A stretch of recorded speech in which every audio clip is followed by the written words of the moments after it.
사도신경으로 신앙 고백 드림으로 새벽 예배 시작합니다.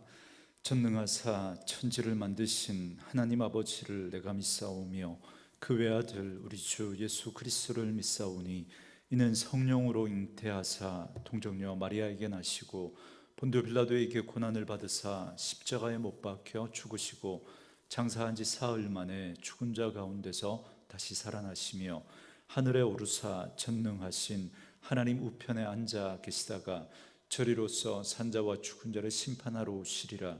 성령을 믿사오며 거룩한 공회와 성도가 서로 교통하는 것과 죄를 사하여 주시는 것과 몸이 다시 사는 것과 영원히 사는 것을 믿사옵나이다.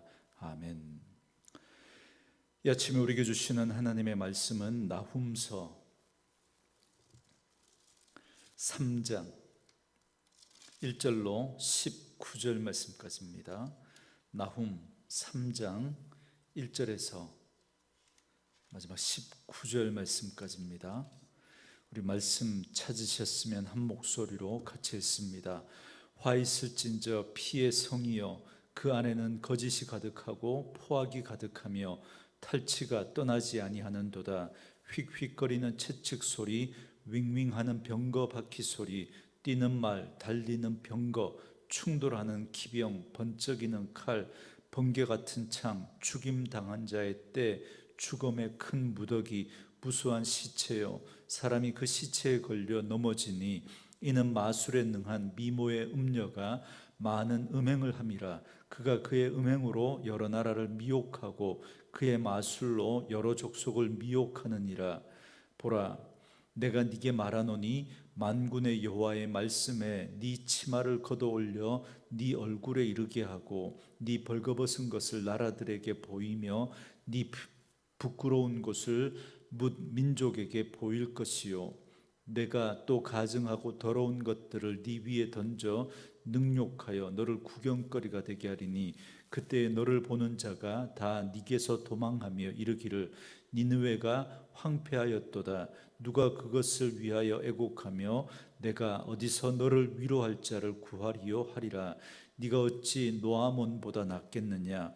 그는 강들 사이에 있었으므로 물이 둘렀으니 바다가 성루가 되고 바다가 방어벽이 되었으며 구스와 애굽은 그의 힘이 강하여 끝이 없었고 붓과 루빔이 그를 돕는 자가 되었으나 그가 포로가 되어 사로잡혀갔고 그의 어린 아이들은 길 모퉁이에 메어침을 당하여 부서졌으며 그의 존귀한 자들은 제비 뽑혀 나뉘었고 그의 모든 권세자들은 사슬에 결박되었나니 너도 술에 취하여 숨으리라. 너도 원수들 때문에 피난처를 찾으리라. 네 모든 산성은 무화과 나무에 처음 익은 열매가 흔들리기만 하면 먹는 자의 입에 떨어짐과 같으리라. 네 가운데 장정들은 여인 같고 네 땅의 성문들은 네 원수 앞에 넓게 열리고 빗장들은 불에 타도다. 너는 물을 길어 애워쌀 것을 대비하며 너의 산성들을 견고하게 하며 진흙에 들어가서 흙을 밟아 벽돌 가마를 수리하라. 거기서 불이 너를 삼키며 칼이 너를 베기를 느치가 먹는 것 같이 하리라. 네가 느치같이 스스로 많게 할지어다. 네가 메뚜기같이 스스로 많게 할지어다. 네가 네 상인을 하늘의 별보다 많게 하였으나 느치가 날개를 펴서 날아감과 같고 네 방백은 메뚜기 같고 너의 장수들은 큰 메뚜기 떼가 추운 날에는 울타리에 깃들였다가 해가 뜨면 날아감과 같으니 그 있는 곳을 알 수 없도다. 아수르 왕이여, 네 목자가 자고 네 귀족은 누워 쉬며 네 백성은 산들에 흩어지나 그들을 모을 사람이 없도다. 네 상처는 고칠 수 없고 네 부상은 중하도다. 네 소식을 듣는 자가 다 너를 보고 손뼉을 치나니 이는 그들이 항상 네게 행패를 당하였음이 아니더냐 하시니라. 아멘. 오늘은 함께 읽으신 나훔 3장 1절에서 19절 말씀을 중심으로 네 멸망을 듣고 손뼉을 치리라 라는 제목의 말씀으로 잠시 은혜를 나누겠습니다. 선지자 나훔은 니느웨를 향한 선지자 요나의 외침 이후에 약 100년이 지나 니느웨에 대한 하나님의 말씀을 전했습니다. 둘 다 니느웨에 대한 심판의 말씀이었지만 나훔이 요나와 다른 점이 있다면 니느웨 멸망의 불가피성을 말하고 있다는 겁니다. 그러니까 요나는 그들이 회개하고 돌이키니까 하나님이 이 뜻을 돌이켜 그들을 심판하지 않습니다. 그러나 나훔은 하나님이 오래 참으셨지만 이제는 니느웨를 심판하실 수밖에 없음을 선언하고 있습니다. 그렇다면 니느웨가 왜 하나님의 심판을 받아야 했는지, 그 심판에 대한 구체적인 이유에 대해서 1절에 이렇게 말씀하고 있습니다. 거기 보면 화 있을진저 피의 성이여 그 안에는 거짓이 가득하고 포악이 가득하며 탈취가 떠나지 아니하는도다 그럽니다. 여기서 니느웨를 피의 성이다 이렇게 부릅니다. 그러니까 이 성읍이 사람들의 피로 건설된 성이라는 겁니다. 그리고 그 안에는 거짓과 포악과 탈취가 가득합니다.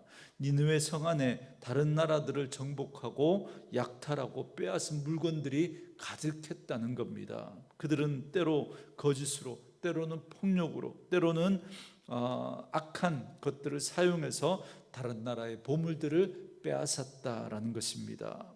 그리고 2절과 3절은 니느웨가 멸망하는 그 과정을 묘사하고 있는데요, 2절은 청각적인 묘사입니다. 채찍 소리, 병거 바퀴 소리, 달리는 말발굽 소리가 들려옵니다. 그리고 3절은 시각적인 묘사인데요, 걸려 넘어지는 사람들의 모습, 여기 보면 말을 탄 군인들의 충돌, 번개처럼 번쩍이는 칼, 그리고 칼과 창에 의한 살육과 그 시체에 걸려 넘어지는 사람들의 모습 등 아주 잔인한 전쟁의 모습들을 시각적으로 묘사하고 있습니다. 그 당시 누구도 강대국 아수르의 수도였던 이 니느웨가 이렇게 무기력하게 무너질 것이라고는 아무도 상상조차 하지 못했습니다. 여러분, 또다시 4절에서는 이 아수르가 이렇게 비참하게 무너지는 그 원인에 대해서 말씀해 주고 있는데요, 4절 말씀에 이는 마술에 능숙한 미모의 음녀가 많은 음행을 함이라. 그가 그 음행으로 여러 나라를 미혹하고 그의 마술로 여러 족속을 미혹하느니라, 그렇게 말합니다. 아수르를 마술에 능한 미모의 음녀라고 표현합니다. 그러니까 아수르는 마치 남자를 유혹하는 음녀와 같은데 거기다가 마술까지 능한 음녀라는 겁니다. 다시 말하면 마술에 능한 미모의 음녀가 남자를 홀리듯이 다른 나라들을 그렇게 홀려서 순식간에 정복해 버렸다는 겁니다. 그래서 이런 아수르를 하나님이 심판하시는데 2절과 3절과 같은 그 심판의 과정을 거쳐서 결국 5절과 6절 말씀처럼 아수르는 이방 나라의 비웃음거리와 구경거리가 될 것이라고 말씀합니다. 그리고 7절 말씀처럼 아무도 아수르를 위해서 애국하거나 위로하지 않을 것이라고 말씀합니다. 왜냐하면 그들이 행하였던 그 포악 때문에 그렇습니다. 그러나 사실 나훔 선지자가 이 예언을 할 당시만 해도 아수르는 여전히 강대국으로 군림하고 있었을 때였습니다. 그러나 아수르와 니느웨는 반드시 순식간에 멸망하게 될 것입니다. 이것이 8절부터 17절까지의 말씀입니다. 여기에서 나훔 선지자는 두 가지 비유를 들어서 이 니느웨가 멸망할 것을 말씀하고 있습니다. 첫 번째는 노아몬입니다. 이 노아몬은 고대 애굽의 수도였던 테베라는 곳을 말합니다. 이 노아몬은 태양신 아몬의 도시라고 하는 그런 뜻을 가지고 있는데요, 오랫동안 애굽의 수도였습니다. 이곳은 아주 크고 견고한 성읍이었는데요, 나일강에 둘러싸여 있는 그 천혜의 요새와 같은 아주 난공불락의 도시였습니다. 그런데 그렇게 강한 노아몬이 어떻게 되었는지를 보라는 겁니다. 10절에 보면 그들은 포로가 되어 사로잡혀갔고 어린 아이들이 길 모퉁이에서 메어 침을 당했고, 그리고 귀족들은 노예로 팔려갔고 권세자들은 포로로 끌려갔습니다. 이는 기원전 633년 아수르에 의해서 이 노아몬이 멸망당한 그 사실을 말해주고 있습니다. 그런데 8절에 보면 네가 어찌 노아몬보다 낫겠느냐 그럽니다. 비록 지금 앗수르가 강성하다고 해도 노아몬의 그 전성기만은 못하다는 겁니다. 그런데 그런 노아몬도 멸망을 했는데 니느웨라고 멸망하지 않겠느냐, 그렇게 말하고 있는 겁니다. 그렇습니다. 역사를 보면 영원한 패권 국가는 없습니다. 아무리 강대국이라고 해도 역사를 보면 그 나라들이 다 지나갔습니다. 그 나라가 한참 전성기를 구가할 때만 해도 누구도 그 나라가 망할 거라고 생각하지 않았습니다. 그러나 역사는 우리에게 분명히 말씀해 주고 있습니다. 그 모든 나라들이 다 지나갔다는 겁니다. 여러분, 이유가 무엇이겠습니까? 학자들은 이런저런 이유들을 우리에게 이야기해 주고 있지만 여러분, 성경의 진단은 하나입니다. 그들이 힘을 남용했습니다. 거짓과 포악이 가득했습니다.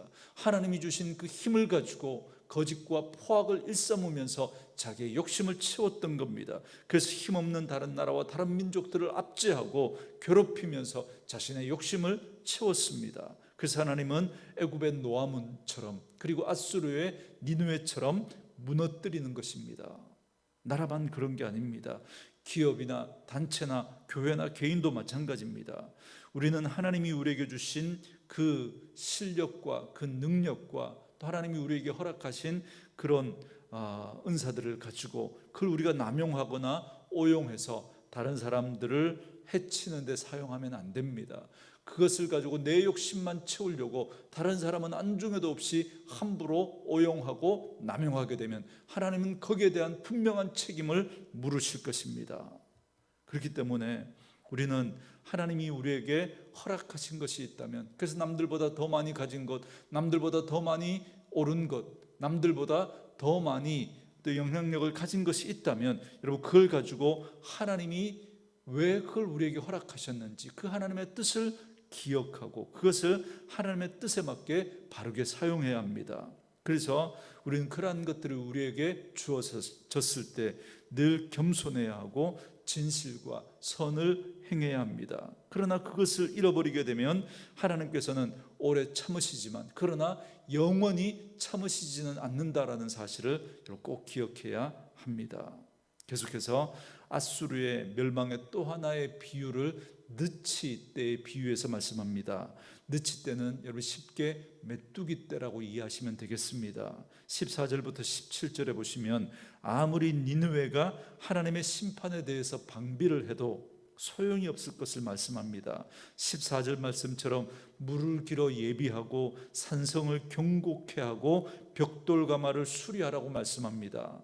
적이 쳐들어올 테니까 방비를 해볼 테면 해보라는 겁니다. 그러나 아무리 방비를 한다고 해도 느치와 같은 메뚜기 떼들이 지나가듯이 싹쓸이해서 아무것도 남겨두지 않을 것이라는 겁니다. 또한 상인들이나 지도자들은 메뚜기처럼 다 날아가 버릴 것입니다. 순식간에 다 사라져 버리게 될 것입니다. 이처럼 지금은 비록 앗수르가 강성하고 수도인 니느웨는 견고한 성읍이지만 그러나 노아몬과 같이 또한 메뚜기 떼의 습격과 같이 순식간에 무너져 버릴 것입니다. 노아몬도 이처럼 하나님께 받은 진노로 인해서 망했다면 니느웨의 운명도 다르지 않습니다.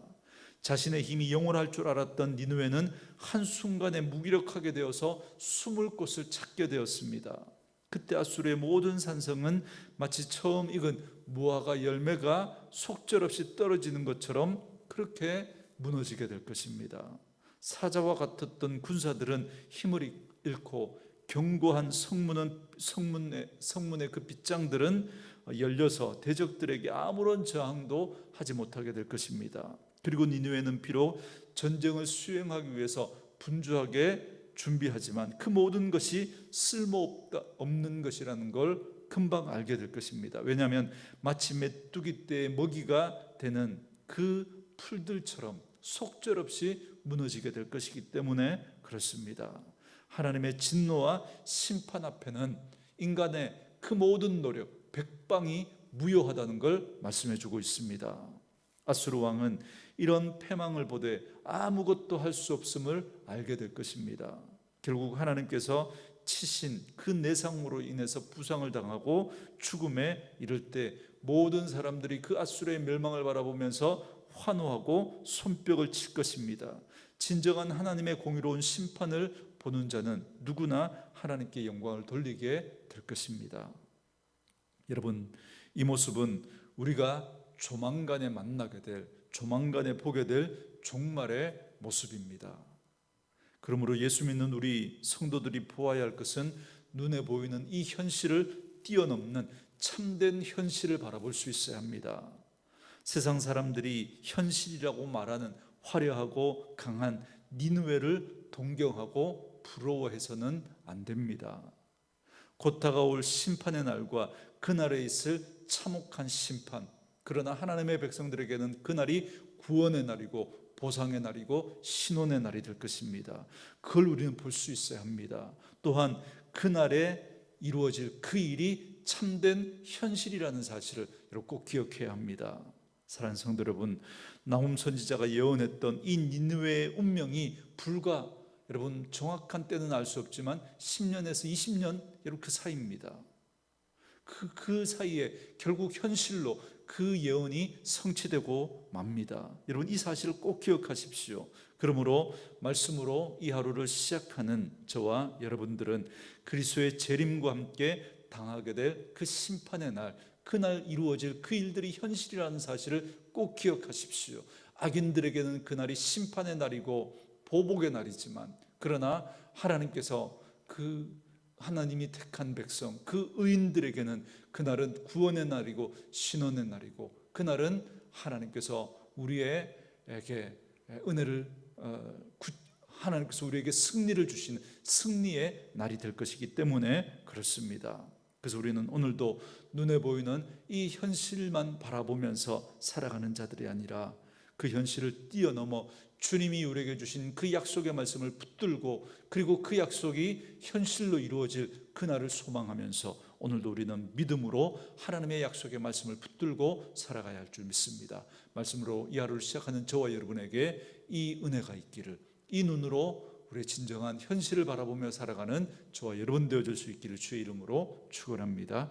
주신 말씀 묵상하시면서 이 찬양 함께 들으시면서 기도하는 시간 갖겠습니다.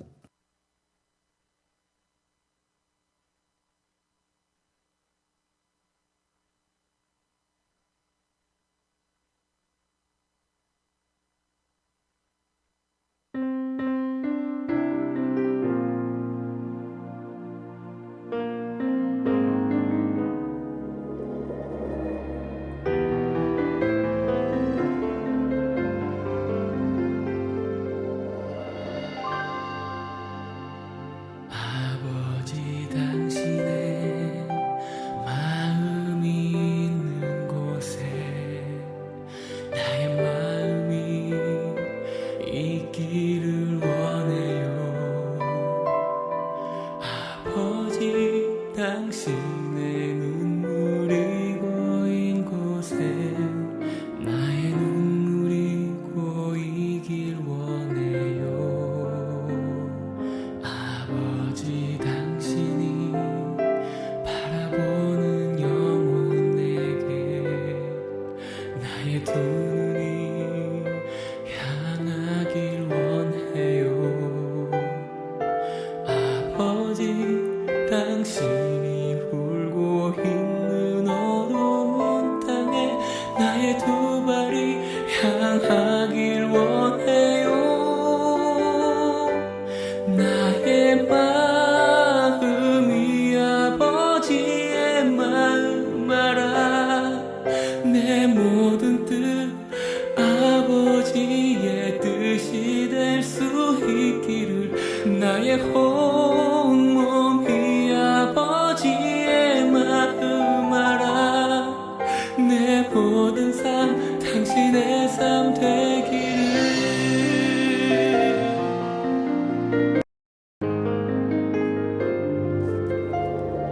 아버지 당신의 마음이 있는 곳에 나의 마음이 있기를 원해요.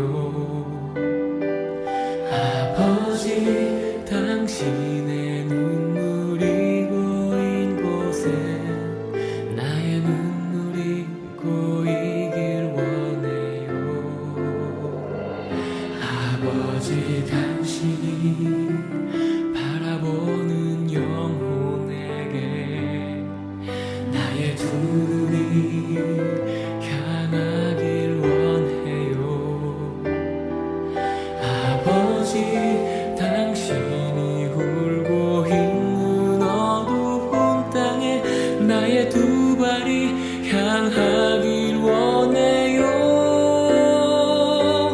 나의 마음이 아버지의 마음 알아.